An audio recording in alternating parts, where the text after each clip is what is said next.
everybody, welcome to the Liverpool Talk. This is a series where I'm going to be giving you all my opinions and facts on Liverpool Football Club and giving you all the breaking news, the biggest news you can hear about the Premier League.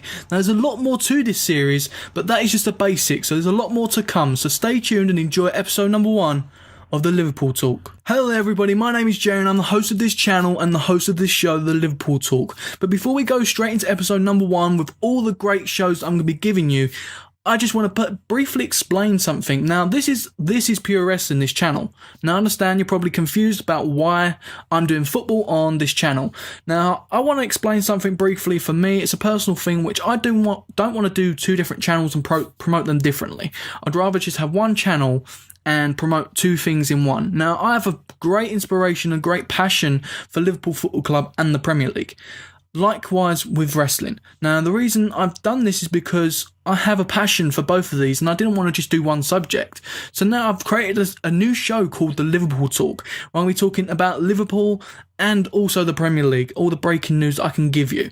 Now, as well as that, I want to be doing my wrestling. So if you're a wrestling fan and you love football or Liverpool Football Club, you're going to love this channel. Even if you're a wrestling fan, still stay tuned because there's a lot more coming from my wrestling side of things, as well as if you're a football fan, there's a lot more to come there as well. So please stay tuned and support me, and I hope you guys can understand the reason why I haven't done a different channel. I just want it all on one channel so I can promote the channel in general. So thank you very much guys for staying tuned. To my current subscribers, to my new subscribers or viewers, thank you very much, and I hope you enjoy this episode of the Liverpool Talk. The Premier League table predictions is always one of the toughest things to do. Now, this is my first time doing it, and it was very, very tough. So if I put your team in a place you disagree, please do not hate or take offence. Please put your comments down below on what you think the Premier League table will finish like. I'm going to put the table on the screen now, and I'm going to go through from number 20 to number 1 and give a quick explanation on each, because I've got a lot more to talk about on this episode of the Liverpool Talk. So at number 20 is Burnley. I just feel like they haven't made a lot of great signings and I feel like they're going to struggle this year. They're always roundabouts the relegation zone. I'm hoping they do better than I've put them, but you never know. In the Premier League, it's always tough. Brighton at number 19, I feel like they haven't made a lot of key signings. They've got a few decent signings, but I feel like they're going to struggle in the Premier League. Huddersfield at number 18 have made a lot of signings, but all them adapting to the Premier League is going to be very, very tough. I feel like they might just miss out. They could be in 17th or 16th as well. Huddersfield are a fighting team, I believe. So at number 17, Swansea City, always around about that relegation zone, always struggling. If they get rid of Sigurdsson, it's going to be a different matter. Probably will be in the relegation zone. Leroy Fer looks to be taking that position at the moment in the Swansea City squad. But if they do keep him, definitely they should survive. Sigurdsson is a great player. So number 16, Watford. I feel like Watford, I feel like I put them too low down, but then at the time when I'm making it, I feel like Watford are going to struggle this year. They've got a great manager in Marco Silva. They've just signed Andre Gray from Burnley. They've made a few key signings, but I just feel like Watford are always around about the bottom half of the table. So Watford City at 16th. 15th is Bournemouth. I feel like Bournemouth are going to struggle this year with all the new teams coming up, and obviously all the big teams making some big signings. I feel like Bournemouth have made Jermaine Defoe and Begovic their crucial signings, which are two great signings, might I add. But I just feel like Bournemouth are they're going to escape it, definitely. They're going to have a good year. 15th is still a good position for a team like Bournemouth. That's not saying they're bad at all. Number 14, West Brom. I just feel like this year that the signing they made mainly is Jay Rodriguez. I feel like West Brom are a great team. Tony Pulis has always made a great team of West Brom, and I feel like the defensive work is very good, but their attacking work needs work. Hopefully Jay Rodriguez can get them working very well up front with Rondon, and they build a great partnership and do very well. Number 13, Southampton. I feel like if they sell Virgil van Dijk, this is probably a reasonable position, probably even lower. But if they keep Van Dijk and they have him in the team, I feel like they could do better. As a Liverpool fan, I'm hoping we sign Van Dijk, not because I love signing all Southampton players, because I disagreed of the signing of Dejan Lovren. Sadio Mane was a no-brainer. I definitely wanted Sadio Mane. Obviously, Klein was a great signing as well. But personally, I would want Virgil van Dijk, but I wouldn't mind him staying at Southampton, and I'm hoping Southampton have a great year. They haven't signed massive amounts of players, I don't think, at all, that I've seen of. I'm hoping they do make some signings before the transfer window closes very, very soon. Coming at number 12 is Leicester City. Now, Leicester City are going to struggle this year, but they've made a great signing in Kelechi Iheanacho.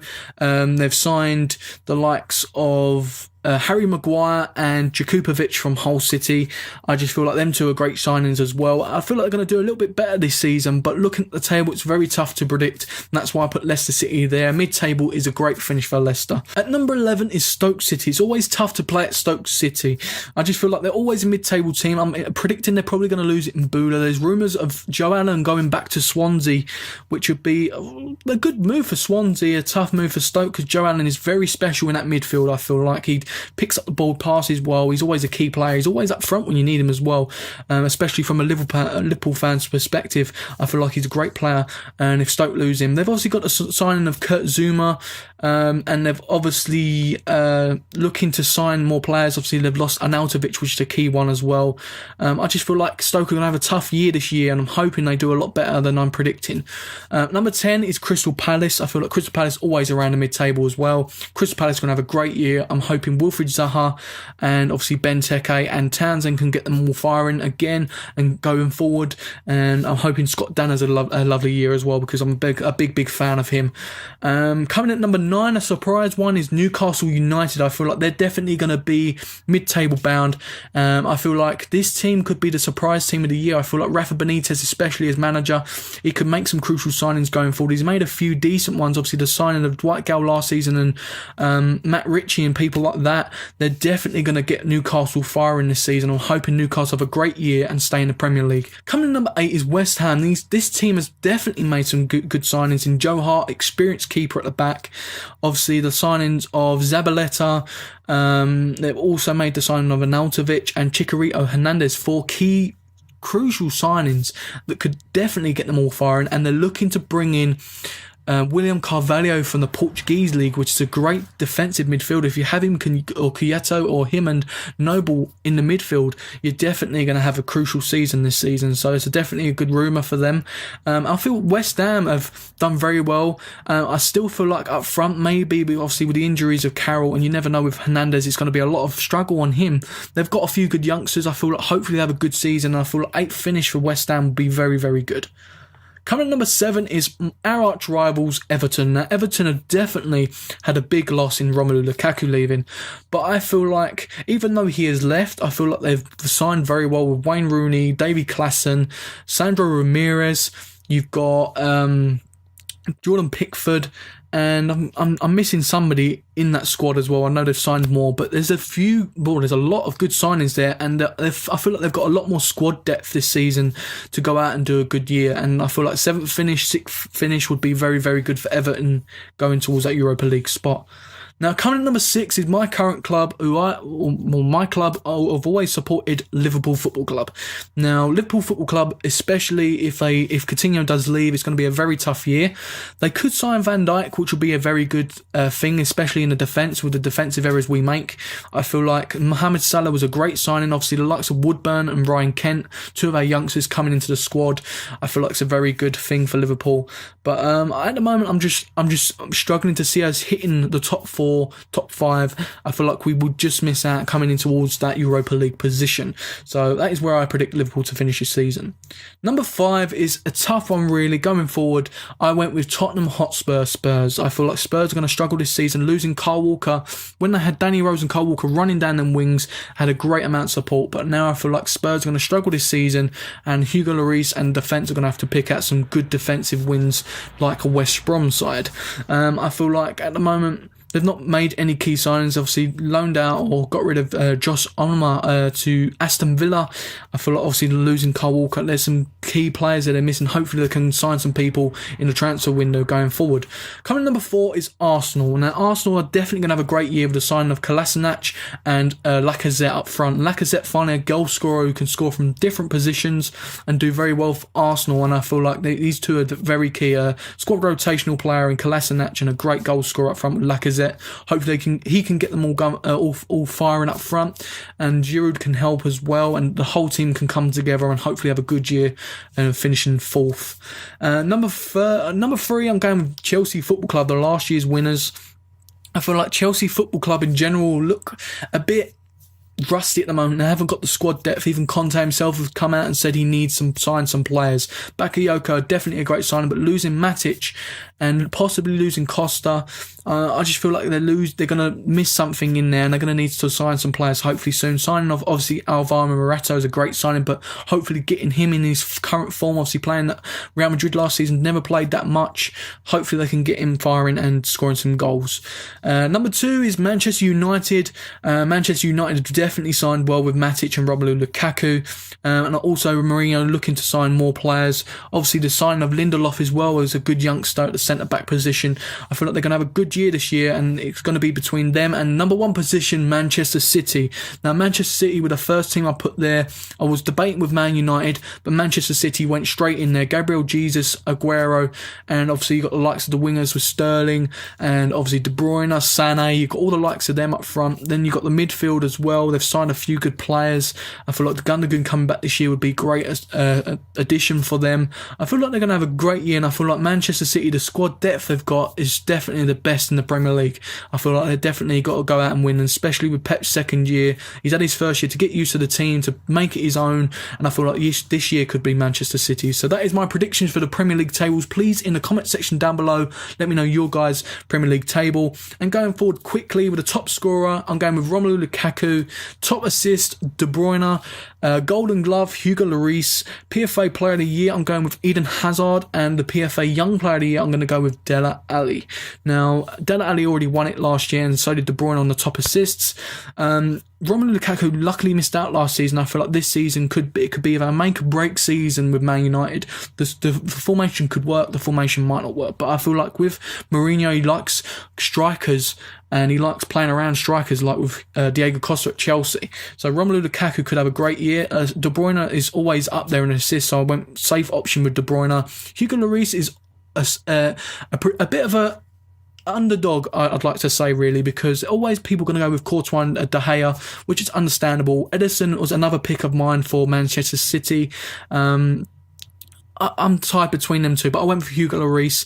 PFA young player with Eden Hazard, obviously isn't as young anymore, so he can't really be put in the young player. So I put him as Eden Hazard is a great player. He's probably one of the best in the Premier League, and he will get Chelsea firing this season, hopefully. And young player of the year, again, the safe option, Dele Alli. He's the young player, and I always like to put him in that option. And I feel like he's obviously one of the best players in the Premier League right now too. So that is part 1 of this video. I'm going to go into part 2, where I'm going to give you my weekend predictions for the scorelines.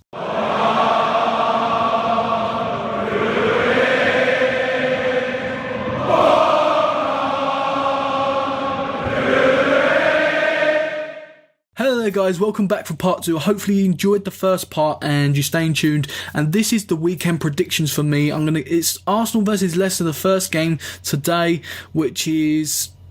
it's going to be a tough game. I feel like Arsenal versus Leicester is definitely up there with one of the big games this weekend. But I'm going to go with Arsenal 2-0. I feel like Arsenal are going to have the edge in this match going forward. Obviously, I heard that Kelechi may be a doubt because obviously he was injured in pre-season for Leicester. Obviously, they've got Jamie Vardy and they've obviously still got Riyad Mahrez. I don't know for how long. But I'm going to go with Arsenal 2-0. I feel like Lacazette will probably pick up one.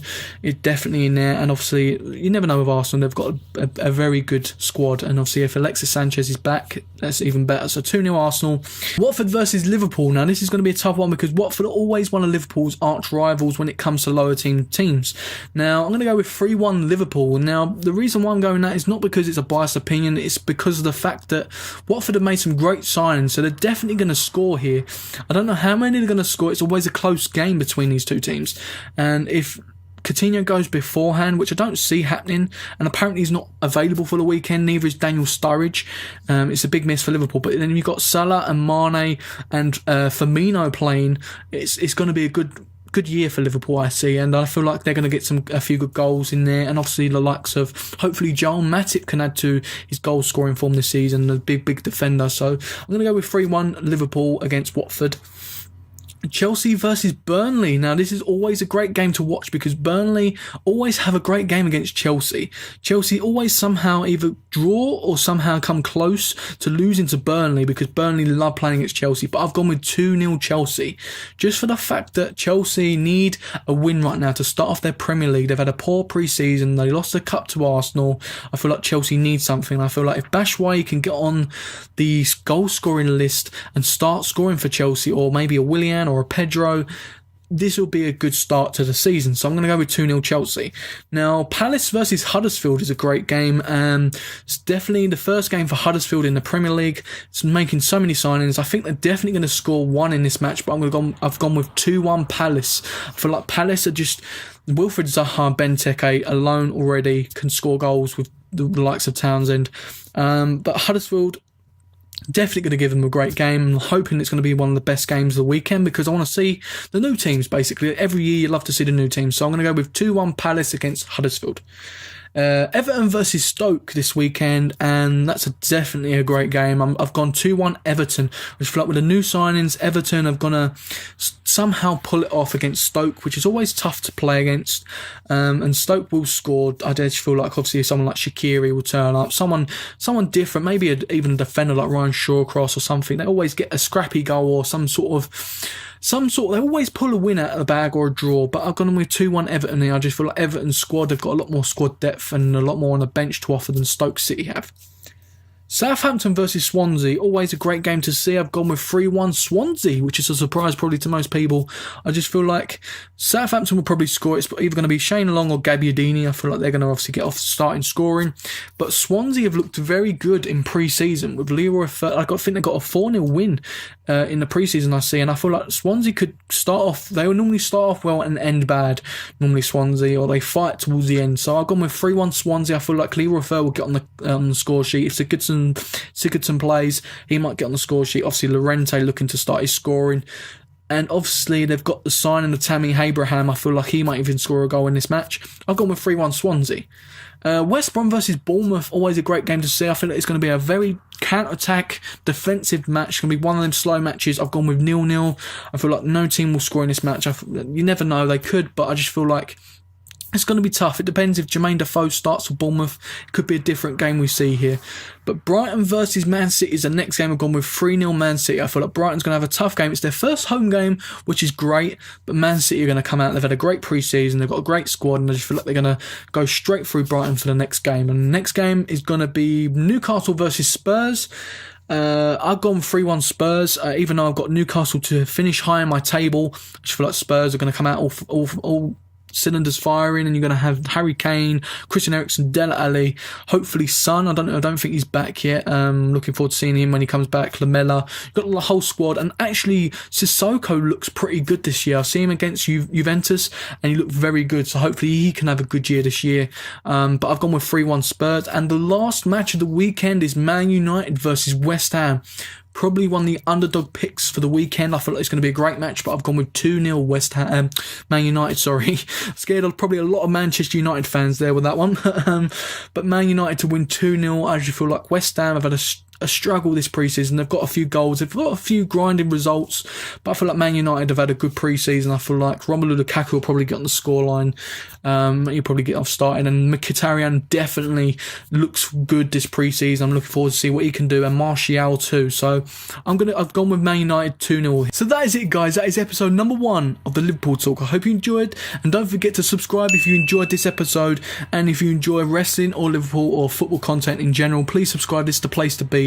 Thank you very much, guys, for staying tuned. To my new subscribers, new viewers, and my current subscribers and viewers, thank you very much, guys, for watching this video. I hope you enjoyed it. Don't forget to hit the thumbs up and subscribe. Thank you very much, guys, and we'll see you next time on the Liverpool Talk.